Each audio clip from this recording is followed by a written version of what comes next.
com coisas que são ideais. Tem um cara, por exemplo, que ele é mestre no artesanato, mas ele quer ser o William Bonner, né? Aí ele não consegue fazer o que ele nasceu para fazer e não vira um William Bonner, ele vira aí um atrapalhão aí pro meio do mundo.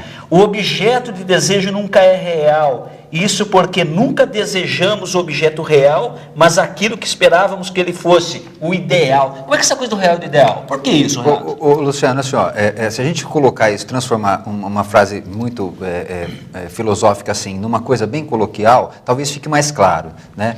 Por que será que toda vez que a gente consegue aquilo que a gente queria tanto, aquilo perde a graça? Por quê? Não é? Não é verdade? É verdade. Talvez porque... Eu tenho esse problema, cara. Talvez porque não fosse aquilo que a gente queria. Não é? Talvez porque a gente quisesse outra coisa.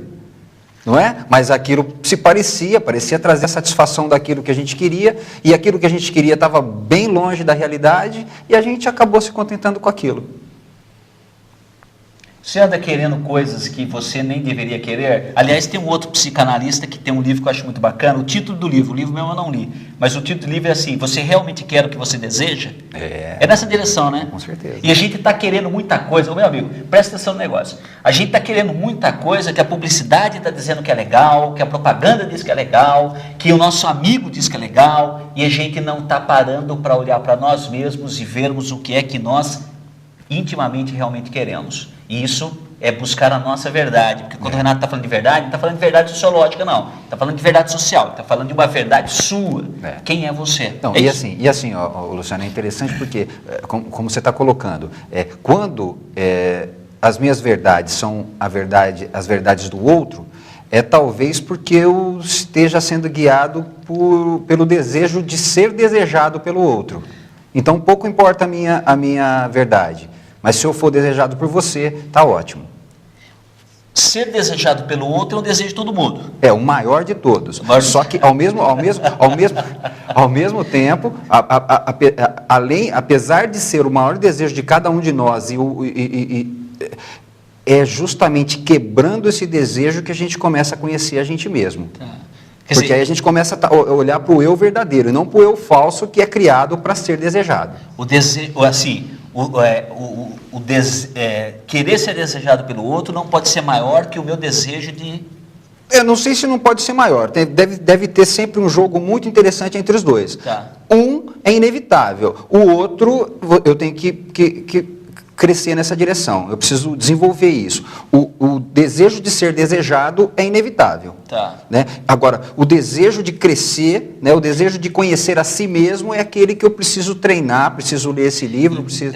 Tá. Então é por isso também que está forrado de gente no Facebook, no Twitter, não sei o quê, buscando desesperadamente ser desejado. Justamente. Não, o tempo todo. Né? E assim, fazendo, assim, topa tudo por ser desejado, não é? Usando o grande filósofo Silvio Santos. Aliás,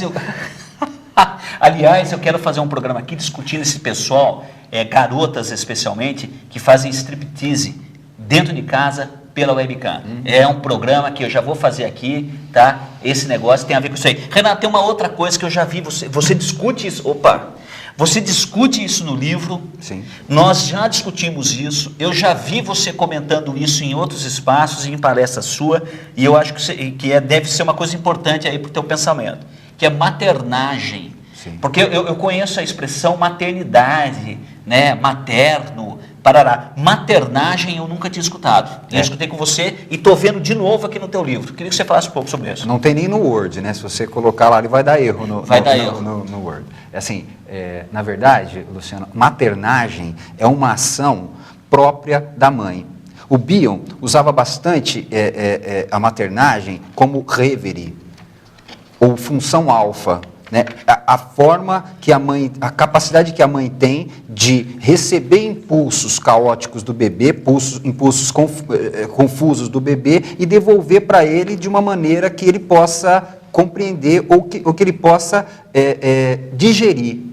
O bebê chora, ele não sabe que está chorando. A mãe que vai dizer para ele... Ele não sabe que está chorando? Não, ele está chorando, mas ele não sabe por que ele está chorando. Tá. Ele não sabe o que ele quer. Quem vai dizer o que ele quer é a mãe. A mãe que vai reconhecer que ele quer mamar e vai dar o seio para ele, aí ele vai, puxa vida, então eu estava com fome. Ele aprende até isso. Aí o choro, parece que às vezes assim, eu estou falando um monte de coisa aqui que a telespectadora, que é mãe, sabe bem melhor que eu, né? Mas a psicanálise aprende muito com a mãe. Tá. Não é? Então, quando o bebê tem uma cólica, por exemplo, o choro dele é completamente diferente do choro de fome. Eu lembro disso das avós, né? As avós que sabiam, está chorando de fome, não, isso é cólica, esse choro é de cólica, esse choro é de frio. E reconhecer esses choros diferentes está dentro da dimensão da capacidade de maternagem, ou de Revere, ou de função alfa. Ou de amor. Ou de amor. Assim, o amor é a base da maternagem. Então, quando a criança chora, ele chora. Sim. Daí a mãe fala assim, ei, de noite, o que vai acontecer com esse bebê? Mas eu não quero nem saber, né? Tragédia. Assim, o duro é assim, chora por uma coisa, mas a mãe que não tem capacidade de maternagem, não é porque é mãe que tem capacidade de maternagem, não é? Ele chora e a mãe enfia o peito na boca, não é? Ela não tem tempo de reconhecer por que ele está chorando, mas ela sabe que se enfiar o peito na boca dele, ele vai mamar e vai, dali a pouco, dormir. E tem gente agora que está fazendo diferente, não põe mais o peito, né? Põe a televisão ligada na frente. Ou uma latinha de cerveja, ou um cigarro de maconha. Aliás, o Renato tem uma história muito boa. A gente está com quanto tempo, Jair? Jair, 10 minutos? 3, tá acabando.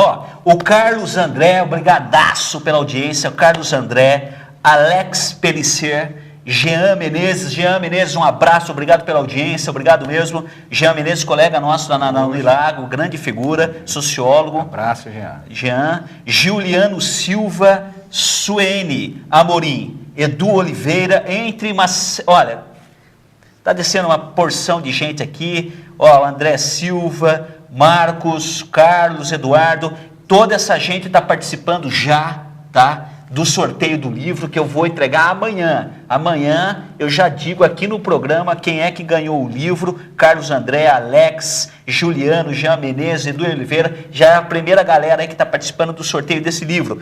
Ô Renato, eu vi uma passagem também grande do seu livro em que você está discutindo essa relação do novo e do velho. Sim. E da passagem de uma coisa para outra. Sim. Tá? Como é que é isso? Qual a dificuldade das pessoas com isso? Que é assim, a pessoa está, não aguento mais isso, não aguento mais esse trabalho, não aguento mais não sei o quê, mas ela também não consegue sair disso, mudar para uma outra coisa. Na realidade, assim, o que eu estou tentando rever é aquela frase assim, né? Eu tenho medo do novo. Isso tudo é medo do novo, não é isso? É uma frase meio padrão, né? E na realidade, eu tento cogitar no livro que, assim, peraí, será que a gente tem medo mesmo do novo?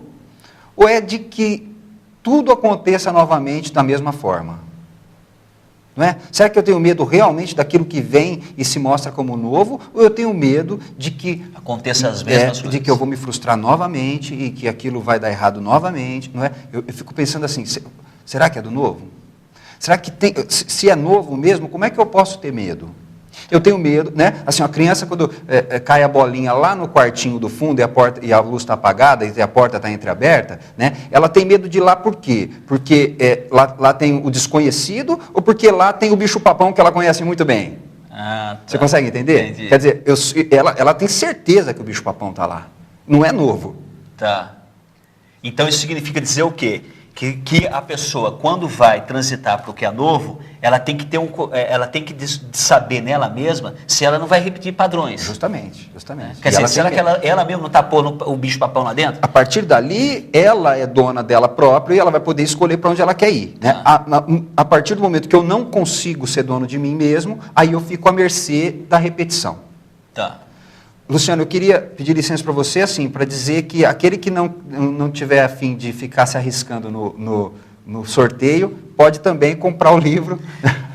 É verdade. Poxa, pessoal, como eu disse para o Paulo Eugênio, eu estou aprendendo. Os caras, vender meu peixe, eu conto com a ajuda aqui do entrevistado também, porque senão o cara roda. Meu amigo, você tem o sorteio de um livro, porque o Renato também não pode dar livro grátis, não tem jeito, tem um custo. Os dados, o Renato está na tela aí, o Jair falou. não pode dar os livros, infelizmente, né? O livro tem um custo, evidentemente. E assim, até porque, Luciano, eu fiz uma encadernação bem bonita. Tá bonito o livro mesmo. Na melhor que eu poderia encontrar. O livro tá bonito. Vai ser um livro que vai durar muito tempo. O livro tá bonito, o livro tá bacana. Eu vou abrir aqui, põe na fechada aqui, ó. O livro tá bacana, paranã, a fechada aqui, eu tô escondendo a metade do livro também. Ó, o livro tá bonito, tá bacana, tá bem feito, esteticamente agradável. Você pode comprar o livro por telefone, você vai ligar para o Marcos por telefone e vocês marcam aí como fazer isso, ou você pode enviar um e-mail para o Renato também, não é Marcos, o Renato, você pode enviar um e-mail para o Renato também, por meio de caixa postal, o Renato vai te enviar o livro da onde você estiver no Brasil, é isso, Renato? Sem dúvida, sem dúvida. Tá, olha só, o Carlos está participando aqui com a gente também com a seguinte frase, está mandando aqui para o Renato. A intolerância é filha do desejo... Olha lá, a intolerância Carlos está enviando para você. Sim. A intolerância é filha do desejo e quando ela não pode ser educada pela esperança, é uma grande candidata a converter-se em consumismo. Sim. O Renato está falando. O Renato não, o Carlos está falando para o Renato. Postei hoje no Facebook essa frase. Essa frase é tua? É minha. Ah, essa frase é do Renato. Olha só. É um arranjo de palavras que eu fiz, né? Mas que, na verdade, esse pensamento estava aqui antes de eu chegar. Claro. Né? Eu me apossei de alguns pensamentos que estavam vindo por aí e tentei arranjar da minha forma. Pensamento, como é que é a frase? Nós somos pensamentos em busca de pensador. É do Bion. É do Bion. Do Bion, né? Quer dizer, nós não somos pensadores buscando pensamento, né? Nós somos pensamento que se aposta de pensador. Legal. Pessoal, o negócio é o seguinte, lamentavelmente o programa acabou, né? Eu gosto muito de conversar com o Renato. Eu também. Graças a Deus que eu posso conversar com ele mais vezes em outros espaços, em outros lugares, né? Se eu tivesse que me comunicar com o Renato só aqui, seria entristecedor. Renato, muito obrigado pela sua presença. Eu que agradeço, tá? Ó, sucesso para o teu livro. Muito obrigado. Espero que venda, tá? Que você publique outro, porque tem muita coisa aqui que pode ser ainda desenvolvida muito mais. Muito obrigado, Luciano. Tá? Pessoal, um abraço, obrigado pela audiência, obrigado por ter participado. E você pode comprar o livro do Renato por telefone ou pelo e-mail .crítico@rptv.tv.br ou pelo e-mail do próprio Renato. Pode falar o e-mail? renatodiasmartino@hotmail.com. É isso aí, pessoal. Um abraço, obrigado.